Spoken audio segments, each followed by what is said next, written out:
Hello everyone, मैं हूं मोहित त्रिपाठी और ये इस वीडियो में आप इंडियन पॉलिटी का पार्ट 2 देख रहे हैं। किसी ने अगर पार्ट 1 नहीं देखा है अभी तक तो वो डिस्क्रिप्शन में जाके लिंक में से देख सकते हैं। पार्ट 1 में मैंने डिस्कशन किया था हिस्टोरिकल बैकग्राउंड एंड जो हमारा रेगुलेटिंग एक्ट 1773 था उसको मैंने एक्सप्लेन किया था। एक बार फिर से हम रेगुलेटिंग एक्ट को थोड़ा फास्ट तरीके से देख लेते हैं। रेगुलेटिंग एक्ट 1773 जैसा कि आपको पता है कि दो रूल थे इंडिया में जो चल रहे थे। एक कंपनी रूल चला था पहले 1773 से 1858 तक और फिर 1858 से 1947 तक क्राउन रूल चला था। तो उस जो कंपनी रूल का पहला एक्ट था दैट वाज रेगुलेटिंग एक्ट। इस एक्ट में हुआ क्या कि गवर्नर जनरल जो बंगाल का था, जो गवर्नर ऑफ बंगाल के थे, उनको गवर्नर जनरल ऑफ बंगाल कहा जाने लगा। ठीक है। और जो बाकी मद्रास एंड बॉम्बे, ये दो जो गवर्नर जनरल थे, ये दो जो बॉडीज थी, इनको क्या कर दिया गया, प्रेसिडेंसी, सबोर्डिनेट प्रेसिडेंसीज बना दिया गया गवर्नर जनरल ऑफ बंगाल के। फर्स्ट जो सुप्रीम कोर्ट इंडिया में, जो कि कोलकाता में बनाई गई थी 1774 में, वो भी किसी एक्ट के अंडर बनाई गई। तो कोर्ट ऑफ डायरेक्टर्स बना दिए गए जो कि मैटर देख रहे थे revenue, civil and military affairs का। ये तो चलो लास्ट वीडियो में मैंने डिस्कस किया है, उसमें अच्छे तरीके से बता रहा था, इस वीडियो में आप देख लेना। अब हम बात करते हैं पीट्स इंडिया एक्ट की, जो कि आया 1784 में। 1784 में ये एक्ट आया तो ये इसको लाया विलियम पिट, जो कि उस टाइम पे ब्रिटिश क्राउन हुआ करते थे, तो उन्हीं के नाम से इस एक्ट को जाना जाने लगा। 1784 में आया।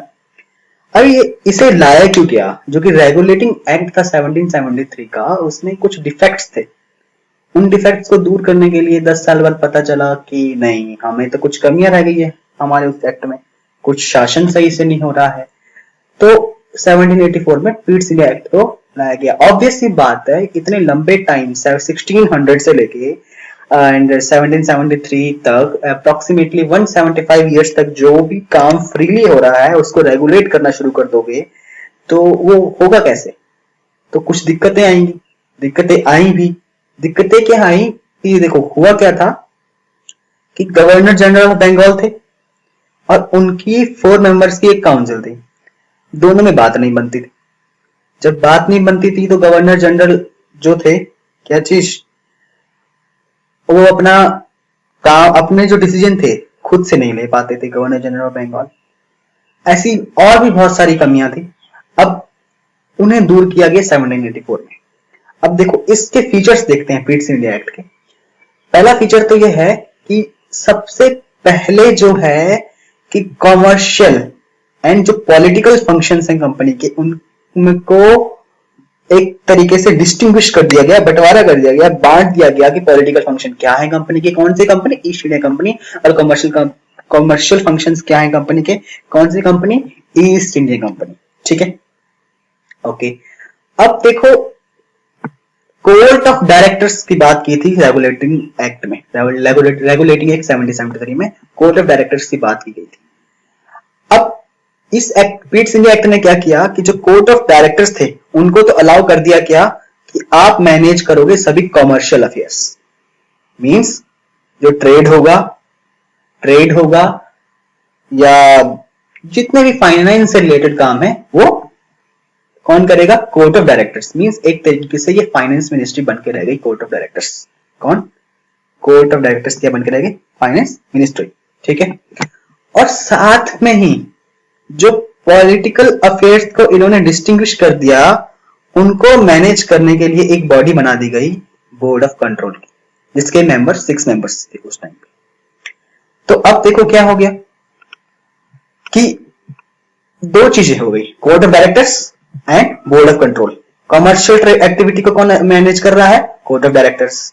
एंड जो पॉलिटिकल अफेयर्स हैं, civil justice, legislative functions, executive functions, इन्हें कौन मैनेज कर रहा है?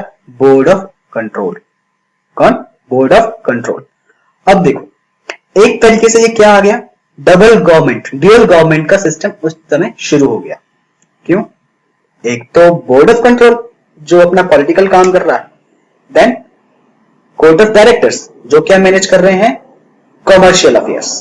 नेक्स्ट देखो क्या हुआ कि इस पीट्स इंडिया एक्ट ने क्या किया कि जो बोर्ड ऑफ कंट्रोल है, जो कि मैनेज कर रहा है पॉलिटिकल अफेयर्स इंडिया में, उसको एम्पावर कर दिया सुपरवाइज करने के लिए और डायरेक्ट करने के लिए सारे के सारे ऑपरेशन जो कि सिविल और मिलिट्री के से रिलेटेड थे या रेवेन्यू कलेक्शन से रिलेटेड। मींस सिविल, मिलिट्री और रेवेन्यू से रिलेटेड जो भी काम था वो सब कौन करने लग गया? Board of control.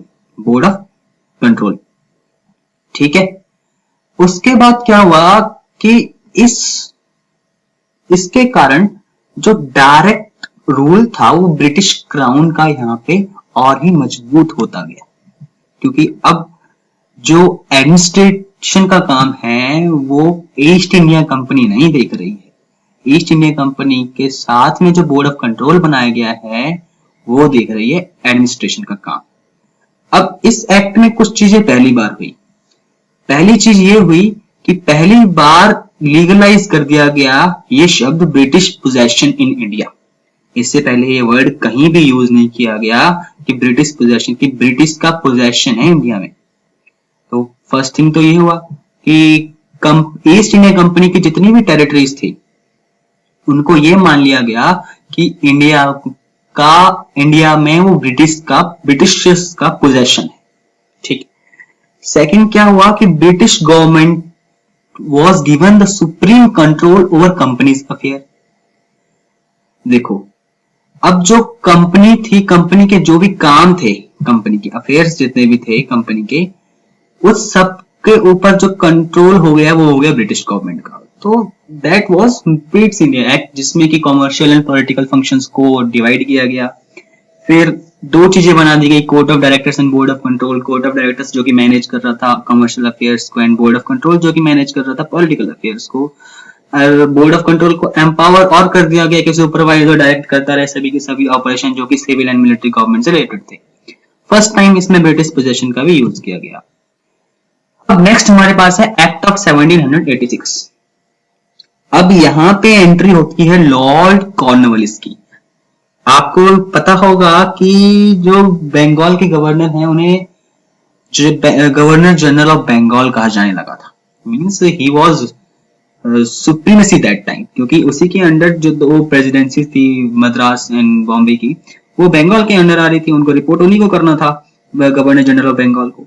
अब लॉर्ड वॉरेन हेस्टिंग्स थे पहले गवर्नर। ऐसे आपने देखा है फर्स्ट वीडियो में जो कि मैंने रेगुलेटिंग एक्ट 1773 के लिए बनाई है। जिन्होंने नहीं देखी है वीडियो वो देख सकते हैं, लिंक डिस्क्रिप्शन में लिंक है उस वीडियो का। अब देखो यहाँ पे क्या हुआ, लॉर्ड कॉर्नवालिस को अपॉइंट कर दिया गया governor general of Bengal, civil services का जन्मदाता लॉर्ड कॉर्नवालिस। इनको क्या अपॉइंट कर दिया 1786 में गवर्नर जनरल ऑफ बंगाल। मांगे तो ये पहले भी बात चल रही थी 1786 से पहले भी कि हम क्या करेंगे कि गवर्नर ऑफ जनरल को बंगाल को लॉर्ड कॉर्नवालिस को बना देंगे, बट उसकी कुछ डिमांड थी जो कि इस टाइम पे मानेंगे 1786 पे। अब वो डिमांड क्या थी, डिमांड देखते हैं क्या थी। उसने कहा लॉर्ड कॉर्नवालिस ने कि मैं तो तब बनूंगा गवर्नर जनरल ऑफ बंगाल जब मुझे ओवरराइडिंग पावर दी जाएगी। देखो ओवरराइडिंग पावर किस पे, आपने रेगुलेटिंग एक्ट में देखा है कि गवर्नर जनरल ऑफ बंगाल थे, उनके साथ असिस्ट एक काउंसिल बना दी गई, एग्जीक्यूटिव काउंसिल, जो कि 4 मेंबर की थी। अब उनको मिलजुल के काम करना पड़ता था, एग्जीक्यूटिव काउंसिल के साथ बनती नहीं थी इनकी Bengal governor general of Bengal की, तो अपना खुल के डिसीजन नहीं ले पाते थे। तो ये सब लॉर्ड कॉर्नवालिस को पता था कि मैं तो खुल के डिसीजन ले नहीं पाऊंगा, तो इसलिए उसने क्या मांगी, ओवरराइडिंग पावर मांग दी, जो कि ब्रिटिश पार्लियामेंट ने उनको दे भी दी।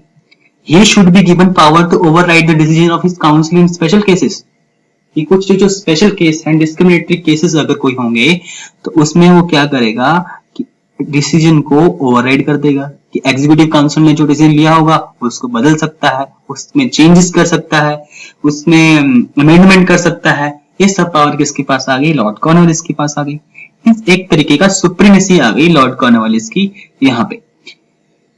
Second, he would also be the commander in chief, सेनापति बना दिया गया उसे लॉर्ड कॉर्नवालिस को। ये दो मांगे थी, ये दोनों मांगे एक्ट ऑफ 1786 में मान भी ली गई और ये प्रोविजन यहाँ पे 786 का लॉर्ड कॉर्नवालिस का लागू भी हो गया।